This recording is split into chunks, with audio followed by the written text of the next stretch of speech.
Chers frères et sœurs dans le Christ, Shalom. Nous sommes aujourd'hui le jeudi de la 18e semaine du temps ordinaire, tandis que l'Église universelle, dans d'autres coins du monde, célèbre aujourd'hui la solennité de la transfiguration de notre Seigneur Jésus-Christ, qui sera célébrée ici les dimanches.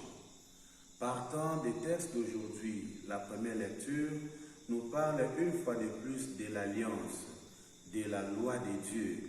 Dieu qui veut toujours être avec l'homme, Dieu qui veut être toujours à côté de l'homme, et Dieu qui cherche toujours à sauver l'homme. Mais voilà, Dieu veut encore nouer une alliance avec son peuple. Et il est dit à travers le prophète, « Je mettrai en vous ma loi. Ma loi sera inscrite dans vos cœurs. Et vous saurez que je suis Yahvé, je suis votre Dieu et vous êtes mon peuple. » Qu'est-ce que nous pouvons comprendre à travers cette parole de Dieu? Je mettrai ma loi dans vos cœurs. Ma loi sera inscrite dans vos cœurs. La loi de Dieu inscrite dans nos cœurs enseigne l'homme ou bien avertit l'homme devant un danger. C'est-à-dire la loi de Dieu, la parole de Dieu interpelle la conscience. Le bien que l'homme doit faire et le mal que l'homme doit à tout prix éviter.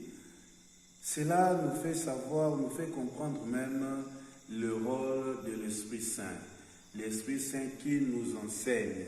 L'Esprit Saint qui nous montre, qui nous apprend à faire le bien et à éviter le mal. L'Esprit Saint surtout qui nous invite à être à l'écoute de la parole de Dieu.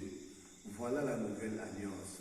Cette alliance est nouée ou est liée pour le bien de l'homme, pour le salut de l'homme. Dieu veut justement récupérer l'homme. L'homme qui avait perdu son amitié avec Dieu, l'homme qui avait perdu sa relation de filiation avec son Père. Et cette alliance veut justement se baser sur l'amour de Dieu. L'amour de Dieu ne veut pas perdre aucun de ses enfants, mais l'amour de Dieu veut le salut de tout le monde. L'Évangile nous parle de Jésus qui questionne ses disciples sur son identité, sur sa personne. Pour vous, qui suis-je? D'abord, Jésus commence par demander « Qu'est-ce que les gens disent de moi ?» Chacun de nous, dans son processus, dans son cheminement de foi, doit être à même, doit être capable de dire qui est Jésus dans sa vie. Nous devons être capables de dire qui est Jésus dans notre propre vie. C'est-à-dire notre expérience personnelle avec Jésus doit nous pousser à dire quelque chose sur lui. Et on est capable de dire quelque chose sur un ami partant de notre intimité, partant de la profondeur de notre relation. Et voilà, celui qui a une relation un peu plus profonde et intime en la personne de Jésus, il sera capable de dire comme Pierre, tu es le Christ, tu es le Messie, tu es le oint de Dieu et tu es le Fils de Dieu. Et Jésus dira, ce n'est pas la chair ni l'os qui t'a révélé cela, mais c'est mon Père qui est dans les cieux.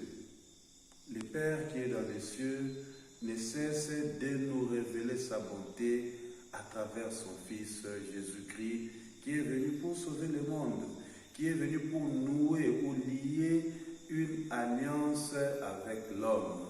Une alliance qui cherche d'abord à faire sortir l'homme du péché, à faire sortir l'homme de l'emprise de la chair.